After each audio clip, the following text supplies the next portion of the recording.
peace, prosperity, growth, expansion, right? We open arms to all these things, right? We pray, we fast, you know what I'm saying? We're honest, we're open about our journey, about our walk, you know what I'm saying? Like, and with that, we ask God to change our lives, you know. We ask the universe to change our situation, right? To intervene, to intercede, okay? To enlarge our territory, but rarely do we consider what comes with the territory.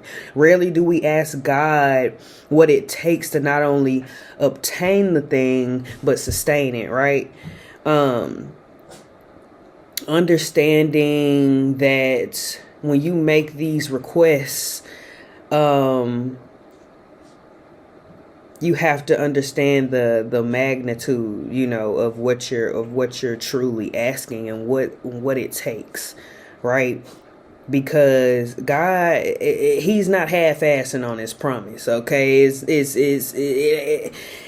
He ain't playing the field. He's not on the fence. Okay, He overstands the assignment. You know what I mean? When you make those requests, right? So, can you hold up the end of the deal? You know what I mean? Can you hold up your end? Because like asking, you shall be given, but like, you know, what are you willing to give up? You know what I mean? Like, it's gonna cost you something, right? It's one thing to be rich in having money, possessions, and worldly things, but to be rich in spirit, to be rich in truth, like, there's no limit, right? There's no limit to what you can obtain. There's no limit to how far you can go. When you embody abundance, when you decide that lack and scarcity does not exist in your reality, right?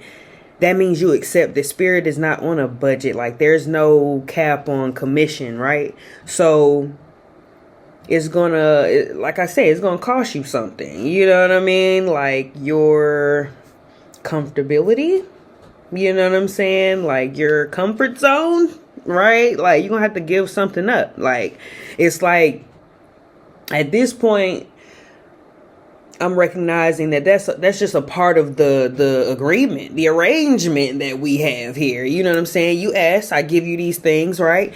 And it's like you're essentially asking, you know, God, please make me uncomfortable. You know, that's what I wrote. Please make me uncomfortable so that I can be better. So I have no choice but to trust your plan for my life. That's essentially what you're saying when you're asking for, you know, things, you know, or change in your situation, relief, right? So you must be willing then, you know, to step out on faith. You must be willing to be uncomfortable. You must be willing to do something that you ain't never did, essentially. We're at a point now in our journey where we're embracing challenge. We're embracing judgment, okay? Because we're embracing the opportunity to be better, to be closer to God, right? Because that's essentially what you're asking, is for God to draw you nearer, right? Like, we're not asking for perfection. Like, that's, you know, it's like defeats the thing. You know, we're not performing here. You know what I'm saying? We're not asking for perfection, but presence, right, in this life. Freedom. At least that's what I want. I don't know about you, you know what I'm saying? But I want to be free. You know, I want to live in purpose and on purpose. You know what I'm saying? A life of intention and ease. Like, that's all we really want in the grand scheme of things. You know what I'm saying? Like, the money and all that extra shit comes with it. You know, comes with that freedom, comes with that self-assurance and that security. You know what I mean? Once you align though with the version of you that's fit, you know, fit to carry, you know, and we training right now. We in the gym. You know what I'm saying? We in the gym with it. Like, for real. Like, we're we're allowing evolution over here, okay? Like, we're normalizing evolution. We're allowing our life to evolve by allowing our relationships to evolve, okay? We ain't holding on to nothing, that's not serving us. We're confirmation burp. We're allowing our work, our art to evolve. We're allowing our body to do its thing. Like, we're allowing our body to evolve. We're not holding on to nothing. Outdated beliefs and outdated anything that's dusty, anything that's like I said before, like anything that's washed up and it's it's run its course, and like it's just like, we done with that. We're not doing that. We don't have time for that. You know what I'm saying? We don't have time for that. We need to be training. You know what I'm saying? We need to be making sure that we ready for the ship to come in. You know what I'm saying? Like pack light. You know what I'm saying? Bag lady. That might be another message in there. Bag lady, Erykah Badu, that might be something that you need to listen to. You know what I'm saying? God can't give you what you need because you got, you know what I'm saying? Like, your hands is full, crazy lady. Allow your life to look differently, and when I say differently, we have an idea of the change that we want, what we want to see, but like, allow it to not look like what you expect it to or what you want it to. Focus on the feeling, focus on the energy around it as well. Don't cheat yourself. You know what I'm saying? Like, don't cheat yourself out of a blessing by, allowing the image, to override the impact. We talked about that as well. Like, impact over image at this point. Like, we ain't worried about what it look like, what it appears to be. Baby, I want the real thing. I want the whole thing. Need that.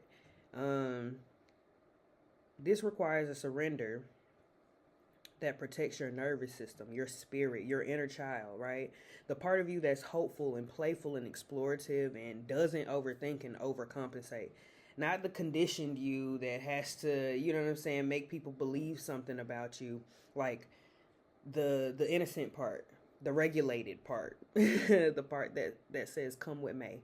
You know what I mean? That is what we're protecting. We're protecting our spirit. We're protecting our innocence, essentially. Our freedom.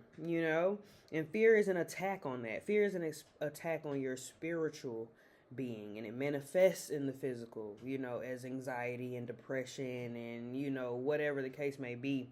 But we must have a counterattack. Like, what do you do when life refuses to validate you? You know what I mean? What do? You search outside of yourself for answers. You fold, essentially. It's like there's no inner authority. There's no inner, it's like, what do we do at that point? When you're living and moving in fear, though, it keeps you at a distance from God. It's like almost like a bridge. I imagine you looking over the bridge at God, and it's like, I don't know about this bridge. You know what I'm saying? Like, I don't trust this. It's a fall drop. A fall drop. A long fall. Like, I don't know. You know what I mean? God over there, like, well, you know what I'm saying? Like, hey, it ain't nothing I can do for you because everything I got for you is over here. So it's kind of up to you to figure out, how you gonna get over here. You know what I'm saying? But fear, like, reminds you, like, hey, remember when we failed the last time? Remember when a motherfucker told you to come across the bridge? And you know what I'm saying? Like, this ain't that.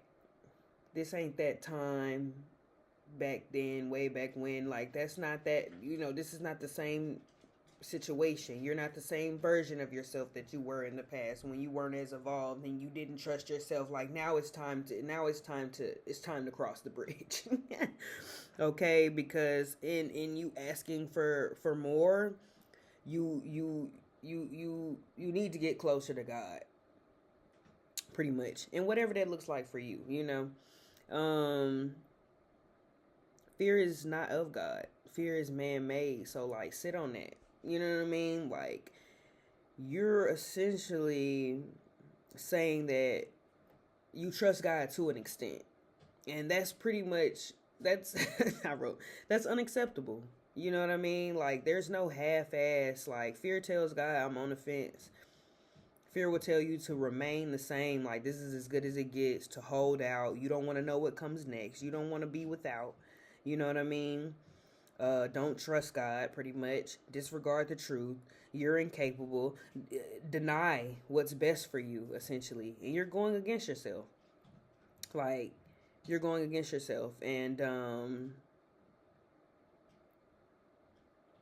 I said, fuck a formal definition, rational or irrational. Fear is a scam. All of it. It's a scam, you know. Um, because it's like, I can, I want this thing, and then fear is like, wait a minute, hold on, because then God like, all right, bet, finally, you asked for what you want, yes, so you want this thing now, okay, so for the next 3 months, shit be orchestrated, like God, like, it's that energy thing, bro. Like, energy does not lie. Energy knows when it's game over. You know what I mean? And certain things will start happening, right? Like, that are like unexplainable. You know what I'm saying? Like, the rug gets pulled from under you, kind of thing. Like, that's where God is, and it's like it's a forced faith. You know what I'm saying? It's like He's forcing you. Like, now you have no choice but to look up. You know what I'm saying? When you hit rock bottom, it's like an opportunity to see where your strength, you know what I'm saying, truly comes from, and that begins gaining self-trust and self-confidence, through picking yourself back up.